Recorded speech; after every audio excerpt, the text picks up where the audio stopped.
Hola, ¿cómo están? Bienvenidos de nuevo al canal Aprendiendo Anatomía.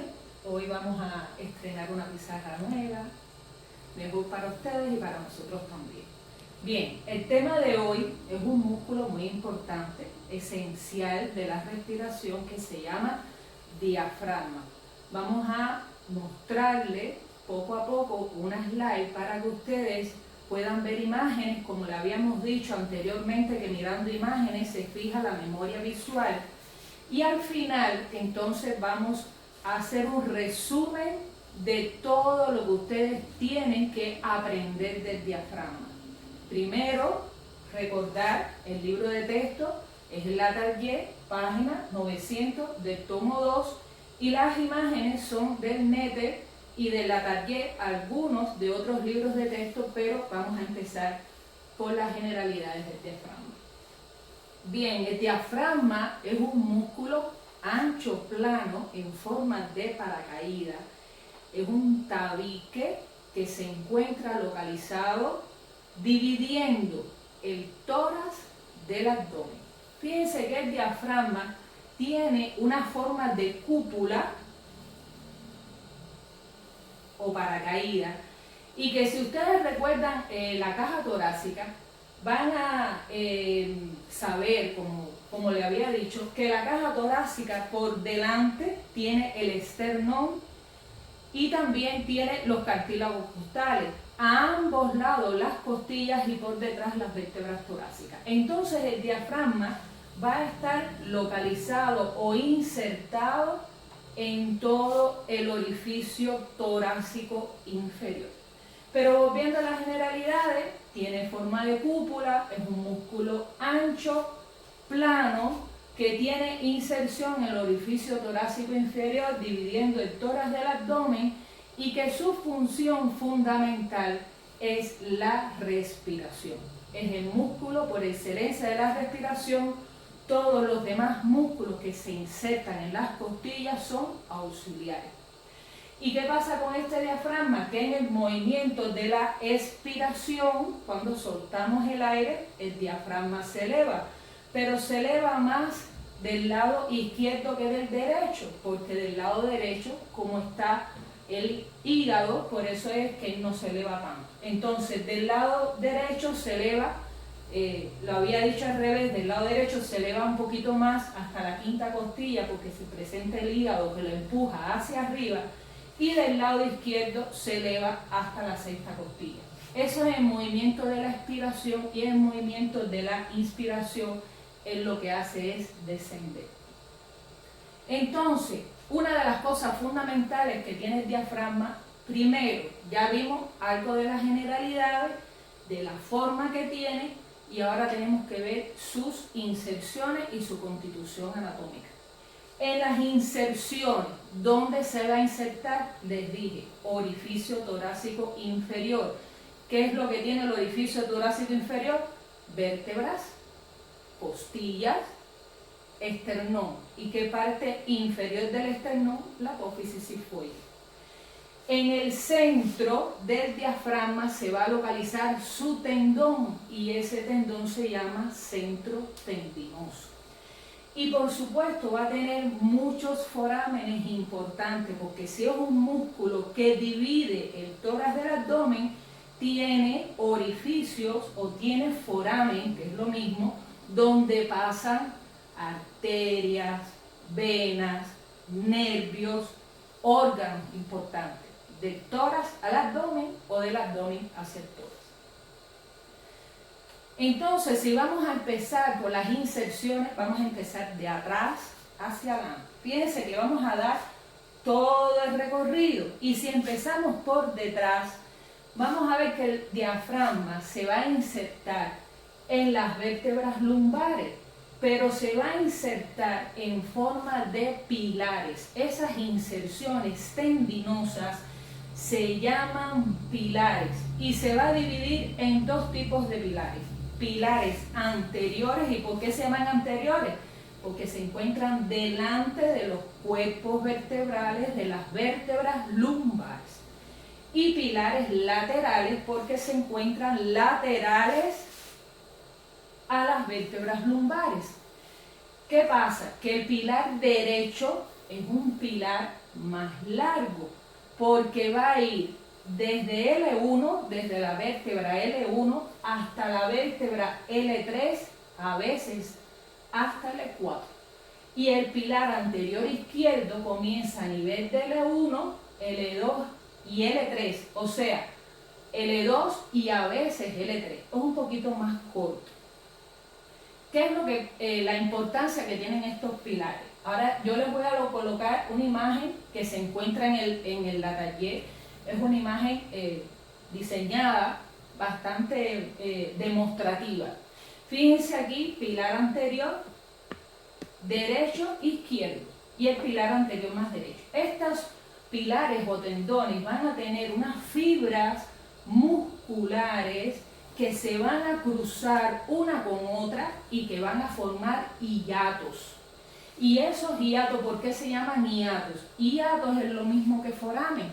¿Pero por qué se llaman hiatos? Porque está formado por fibras musculares.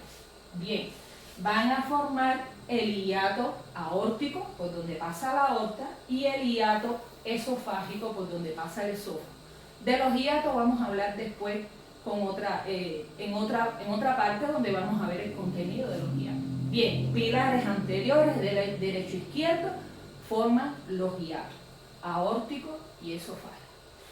Pilares laterales, los pilares laterales que se insertan también en las vértebras van a insertarse en L1, L2 y van a ascender y van a formar un arco donde va a terminar en la apófisis transversa de L1. Y ese arco que forma el pilar lateral a ambos lados es lo que se llama ligamento arcuato medial. Fíjense que estamos hablando de las inserciones lumbares, porque habíamos dicho que el diafragma tiene inserciones lumbares, costales y esternales. Todavía estamos en las inserciones vertebrales. Bien, los pilares laterales van a formar los ligamentos arcuato medial derecho, izquierdo. Y hay una transición entre la inserción vertebral y la inserción costal que se llaman terceros pilares y que va a formar el ligamento arcuato lateral que va a ir desde L1 hasta la 12ª costilla. Recuerden que la 12ª costilla es una costilla flotante que se encuentra articulada a T2. Entonces, de la vértebra o de la apófisis transversa de L1 hasta la 12ª costilla, ligamento arcuato lateral.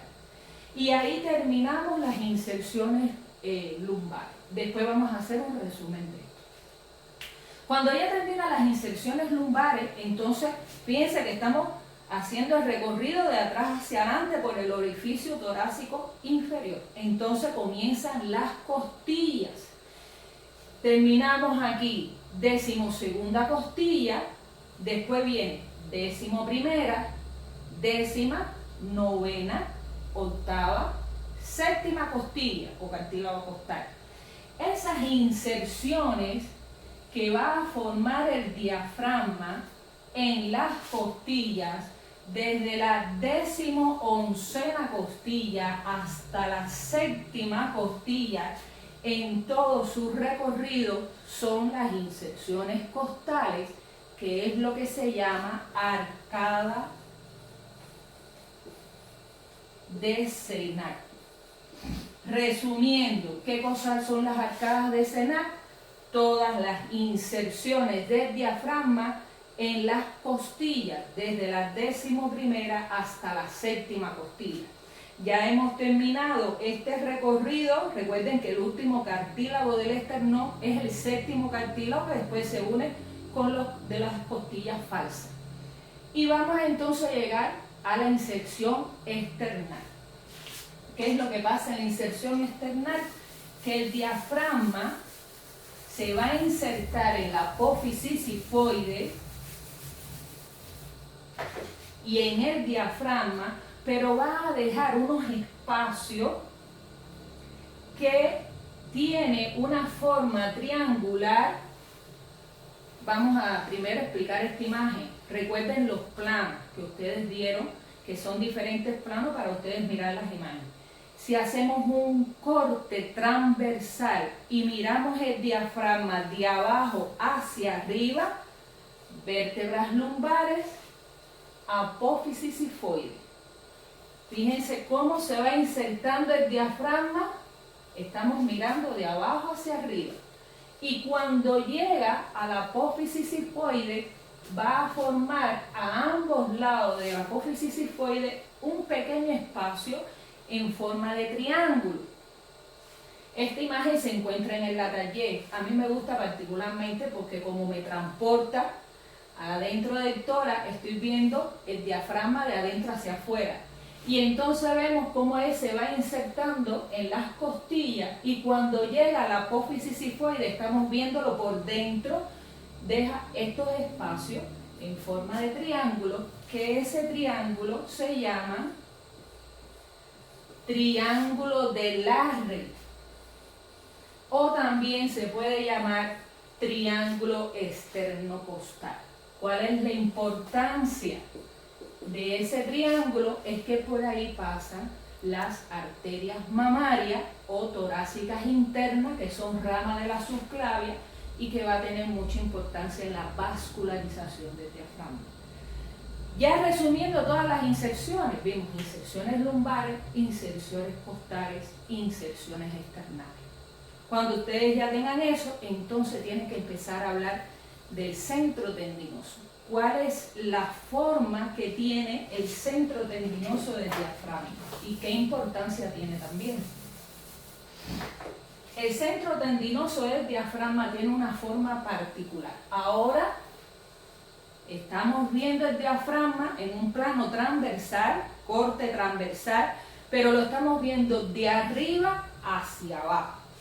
Y fíjense que este es el lado derecho, izquierdo, esternón, vértebras, porque lo estamos viendo de arriba hacia abajo en un plano transversal.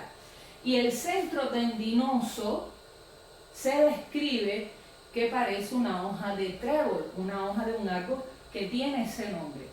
Y que van a tener estas tres partes que se les denomina foliolo.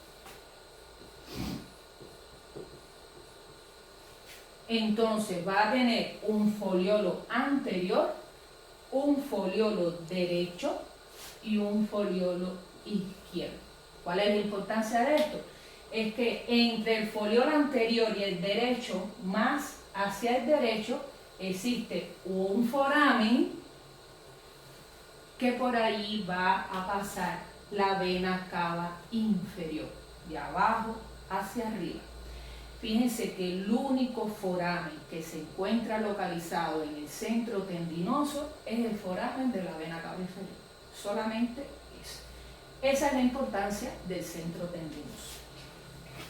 Los foliolos y el foramen de la vena cava. Ya después que ustedes han descrito las inserciones y el foramen o el centro tendinoso, disculpen, entonces tienen que empezar a describir los foramen principales del diafragma, porque el diafragma tiene también foramen accesorio. ¿Cuáles van a ser esos foramen principales? Fíjense que yo les había dicho que los pilares principales forman el hiato esofágico, el hiato aórtico. Entonces, los foramen principales del diafragma van a ser foramen de la vena cava inferior, hiato esofágico, hiato aórtico. Los tres foramen principales del diafragma. Pero ustedes tienen que saber dónde están localizados y qué es lo que pasa por cada uno de esos foramen. Para eso yo les traje otra imagen, fíjense bien esta, forma de cúpula, donde se ve la vena cava inferior, donde se ve el esófago y donde se ve la aorta cuando atraviesa el diafragma. Ahora estamos en un corte sagital y estamos viendo el hemidiafragma. Y ustedes ven que está muy relacionado con las vértebras torácicas y lumbares aquí donde él se va a insertar. ¿A qué nivel se encuentran los foramen del diafragma? Fíjense que el foramen de la vena cava se encuentra a nivel del cuerpo de la torácica número 8, T8. El foramen del esófago se encuentra a nivel del cuerpo de la T10 y el foramen de la arteria aorta se encuentra a nivel de T12, aunque hay libros que dicen T11. Si ustedes dicen vena cava inferior, esófago, aorta, 8, 10 y 12. Esas son las localizaciones. Ahora, ¿cuál es el contenido? La vena cava inferior pasa por ese foramen, pero junto con él pasa el nervio frénico derecho. Vena cava inferior y junto con la vena cava inferior, nervio frénico derecho. Esófago.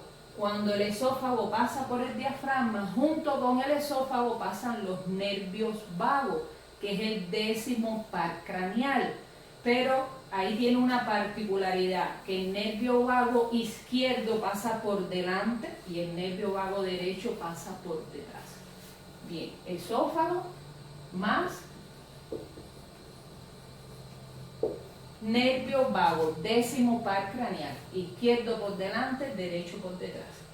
Y en el hiato aórtico pasa la arteria aorta de torácica abdominal, es el paso de la arteria aorta de torácica abdominal, y por detrás de la arteria aorta pasa un conducto muy importante del sistema linfático que se llama conducto torácico. Y ahí tienen los foramen principales del diafragma, que son vena cava inferior, foramen de la vena cava inferior a nivel de T8, que pasa la vena cava inferior y el nervio frénico derecho, el hiato esofágico más los nervios vagos y el hiato aórtico más el conducto torácico. Tiene el diafragma otro foramen, es verdad, que pasan nervios, arterias y venas.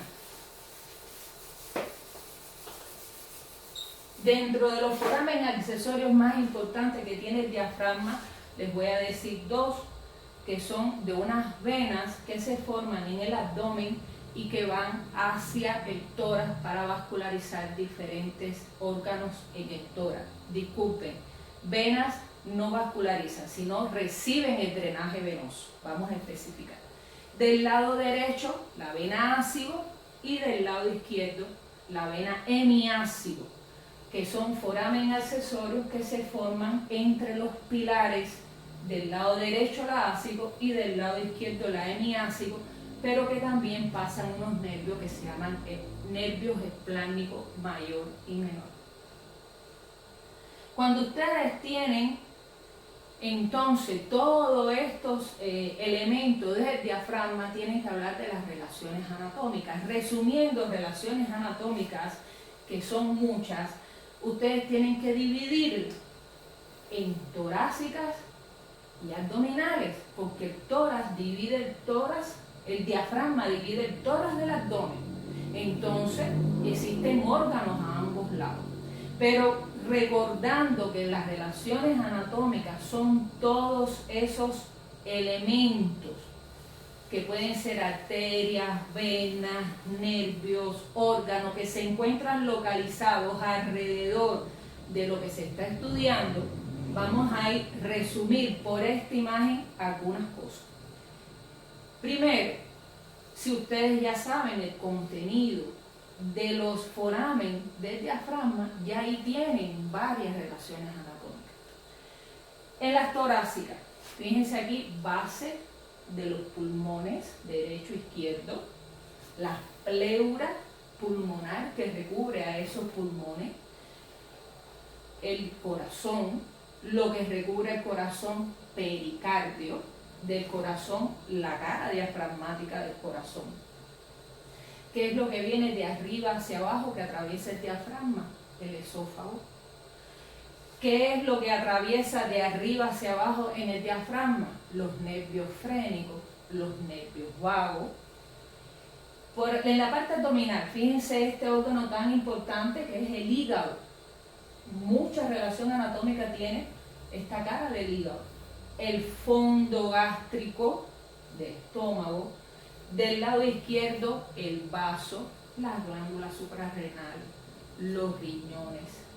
La aorta cuando pasa por el foramen de torácica abdominal.